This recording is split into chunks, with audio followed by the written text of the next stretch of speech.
Hey guys, coming here with a quick tutorial on how to do time lost caverns, otherwise known as the essence nodes. These is my personal preference of how to do them. This really only works with mines. Unfortunately, it's a little bit harder to do with penance, and but you can still do it with ice shot mines, lightning arrow, or icicles. But this is just kind of a basic idea how I do them. So as usual per se, you always want a path to the node. You want to clear out the node as much as possible. And in these nodes, you'll always find, if you look in the mini map here, there's always going to be, generally always, sometimes very unlikely, but there are times where this is not here. Basically what you do is you want to clear this out. A little bit more explanation. So each essence, of course, always does some type of a attack or a spell or whatever you may call it. An easy way to see what that all is you can actually go to the Path of Exile Wikipedia and type in essences. And here it'll actually tell you what each type of essence does, right? So there are some that are a bit harder than others. One that's a bit extremely difficult to do is Envy. Now, this safe spot does not work with Envy, and what it does is it grabs a hand and it teleports the player to the monster's location. Now, when it's just Envy itself with maybe some real easy essence, like let's say Frost Bomb, or anything that's not generally gonna pretty much insta-bop you, like Vortex is kind of okay because it summons totems and you can kill those totems. Basically for those nodes, for anything that's Envy, you kind of have to just run around in the node while attacking, and those can be kind of a hard skip for a lot of people. I'm not up to that just yet. But any other node that's not Envy, this is how you can do them. Now, the Crumbling Stone, you can click it once, twice, and then on the third time, it'll activate everything. So generally what you want to do is you activate it, you run to this corner, you want to frost wall up and attack. Throw your mines out and just keep going.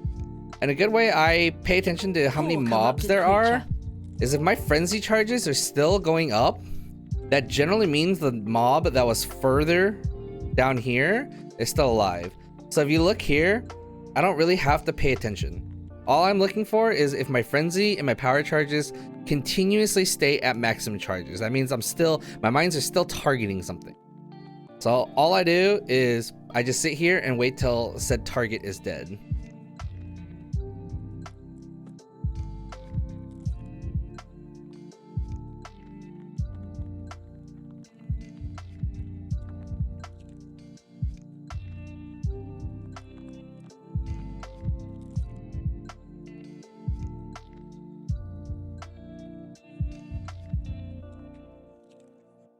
Alright, see, now my charges, they stop generating. So generally that's a good sign that the monster's dead. Now when these close ones are dead, you can actually get right here and you'll be within the light, so you don't need flares. And all I do is I throw my mines towards the center where the card is, and I just do this. You can literally just AFK here. Now if it has like the Hatred where it shoots out the Creeping Frost, or the other one that shoots out the Fire Skulls, you can always just continuously frost wall and just do this. Another way you can keep advantage or keep track of this node is, if you notice, I play my game on full screen. And the reason why I do that is you can actually stretch your game to go wide and you can see the mobs, right? So if I inch closer, I can see the mobs. If you inch too close, they'll attack you. So do keep that in mind. So generally what I like to do is, in this case, my node was sideways, so it's easy to tell like this.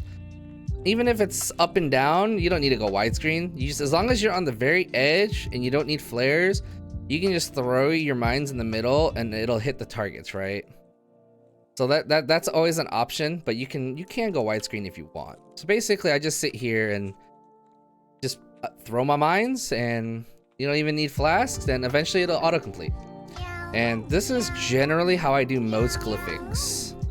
But like I said, if they have Envy on it, that's kind of a bit rough. But yeah, So like I said, always go in the small corner here. Always tuck yourself in as much as possible. You'll still be able to throw your stuff over. Now, what some people like to do is they like to use skeletons. That's also a viable options, except when there's woe on the essences, those spawn little purple totem things that float around and zap you.